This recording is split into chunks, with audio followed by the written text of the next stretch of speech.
These people had one thing in common. They knew they had it in themselves. They knew they could be something beyond where they were. They were willing to put their time, their energies to better themselves.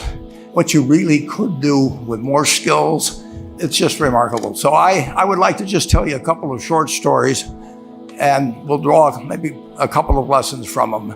I would like to tell you of two women that each sold a business to Berkshire Hathaway, to me actually, for many, many, many millions of dollars. Both of them started with $2,500. By a coincidence, it was the exact same amount. It was everything they had in the world. And one of them was a woman who landed in Seattle in 1917, couldn't speak a word of English, had a tag around her neck.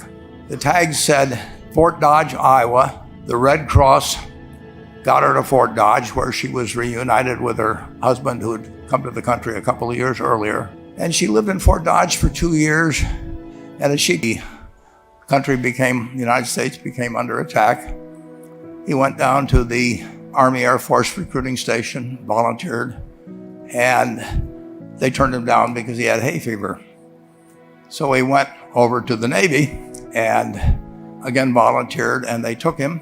They put him on an aircraft carrier. He flew small flight airplanes during World War II, got 2 distinguished flying crosses from the Navy, and then he came back to the Midwest. So now we've got a young guy. Probably by this time he would be 23 or 24 years old. And the interesting thing is, he got back to the Midwest, and he actually kind of went from one job to another for a short period of, or not such a short period of time. And he finally became a used car salesman at a Cadillac dealership in St. Louis, Missouri. And at age 35, having moved up in the organization, the sales organization, he said to his boss, "Could I go into car leasing business with you?" The boss said, "Well, if you'll cut your salary in half and you'll come up with," I think it was $25,000, which he borrowed, "we can become partners in a car leasing company." So my friend Jack started at age 35 in the car leasing business. And he had 7 cars. It was pretty slow. In fact, one of the things he did was whenever the phone rang, he let it ring 3 or 4 times so people would think that he was very busy answering other phones. And of course, it was the only call he was going to get all day. So his first venture was okay, but it wasn't really going to go anyplace. And there's a lesson in this for all of us.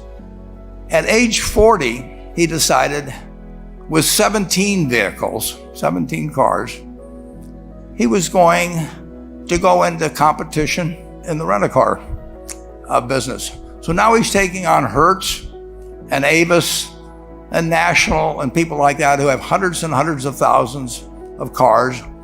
And he's got 17 cars, and his cars aren't any different than theirs. I mean, he's buying them from General Motors or Ford or Chrysler.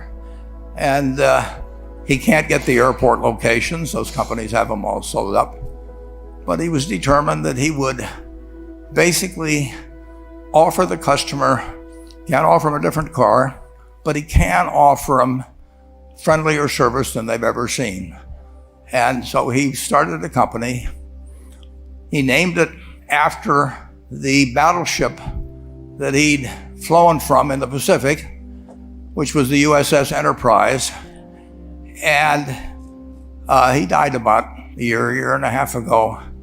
But when he died, his rent-a-car company, starting with those 17 cars, was worth more than Hertz and Avis and all the rest of the rental cars put together.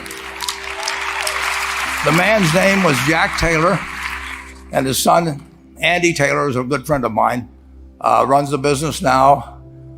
A grandchild is in the business.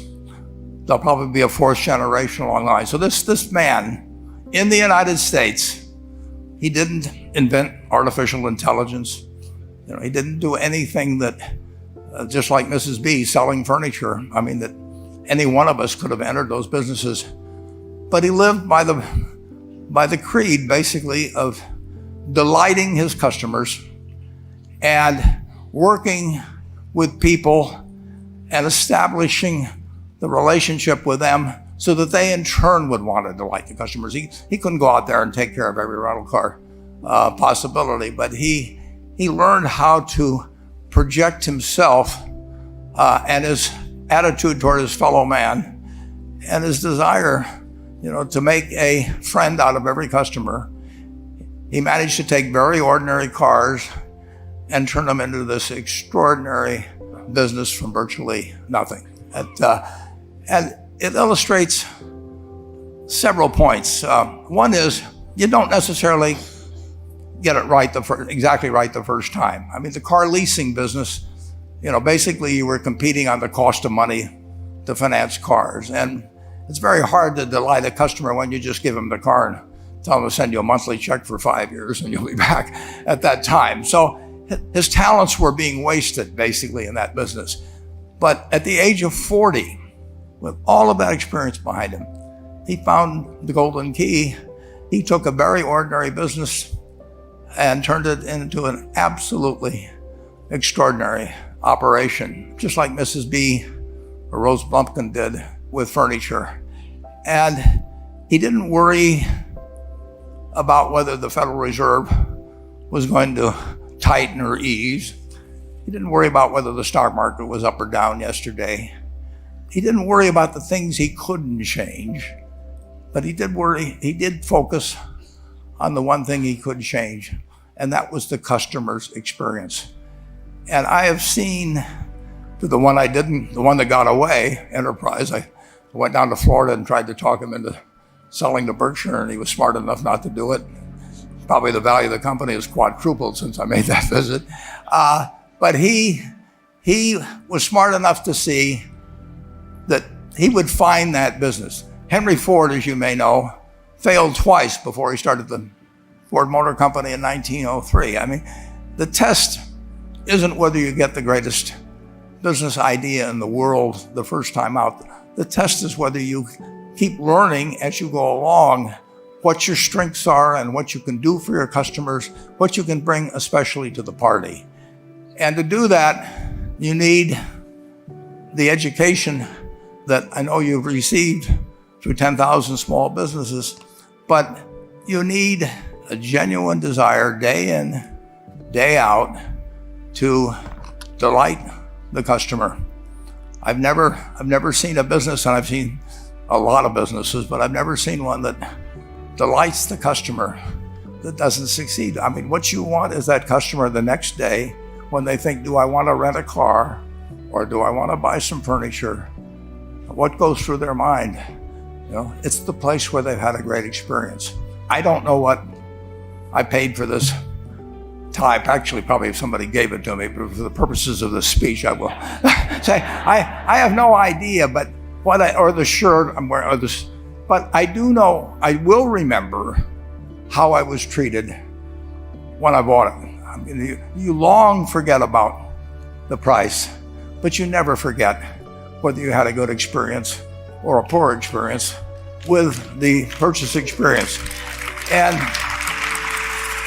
you'll have a hard time finding a person that's had a wonderful experience, a delighted experience in purchasing anything that isn't going to come back.